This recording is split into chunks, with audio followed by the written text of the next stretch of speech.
Another contemporary economic myth is that women make 75 cents for every dollar men make because they're discriminated against in labor markets. Like other myths, this does have a kernel of truth to it. So for example, if you add up all the incomes of women and divide by the number of women in the labor force, and then do the same thing for men, what you'll find is on average, women do make about 75% of what men do. What's happening here is not discrimination in the labor market, but differences in the choices that men and women make about investing in their knowledge, their education, their skills, and their job experience that lead to them getting paid different salaries.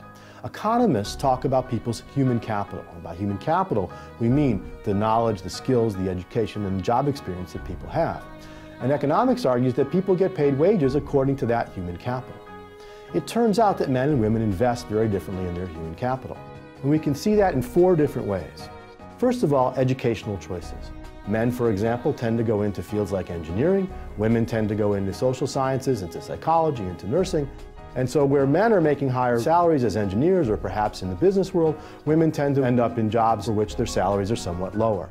So even though they may have the same years of schooling, the different choices they've made about their majors lead to them working in different areas and getting paid differently. Secondly, men and women have different expectations about work. For example, if women expect down the road to take time off to raise children, they'll make different choices today about what kinds of skills they acquire than if they imagine they'll be working full-time for the rest of their lives. And we know historically that many women in the 1960s and 70s didn't imagine that they would be working full-time at age 40 and ended up making choices that led them to have jobs when they were working at age 40 that didn't pay as well as they might have otherwise. Younger women today, of course, are more likely to imagine themselves working at age 40 and therefore make different investments today. Another difference between men and women is full versus part-time work. Women are much more likely than men to work part-time, men are more likely to work full-time. And part-time work, even for the same kinds of jobs, tends to pay less than full-time work. And women tend to prefer part-time work more than men because women still tend to take on the majority of the responsibility for children in the home. Finally, men and women differ in terms of their tenure on a job or the way in which their careers get interrupted. If it's the case that women take time off from the workforce to raise children, that will have an impact on their salaries down the road.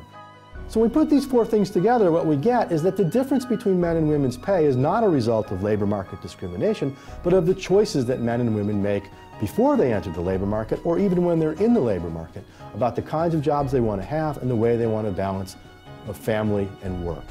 Studies that have tried to control for all these factors have shown that if you take a man and a woman, same experience, same education, same job, and compare their salaries, what you find is that women make about 98% of what men do. So that gender wage gap pretty much disappears.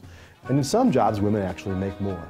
Now, it might well be the case that women are being discriminated against or that sexism is a problem in the choices that women make. For example, girls are guided away from math classes and guided into other kinds of classes.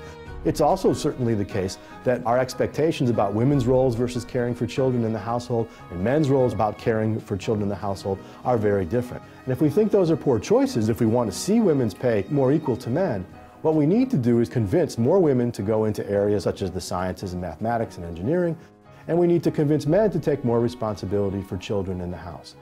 When those begin to even out, we'll see wages begin to even out as well. But in the meantime, whatever choices men and women make, the wages they're paid in the market will reflect the productivity associated with those choices and are not the result of discrimination.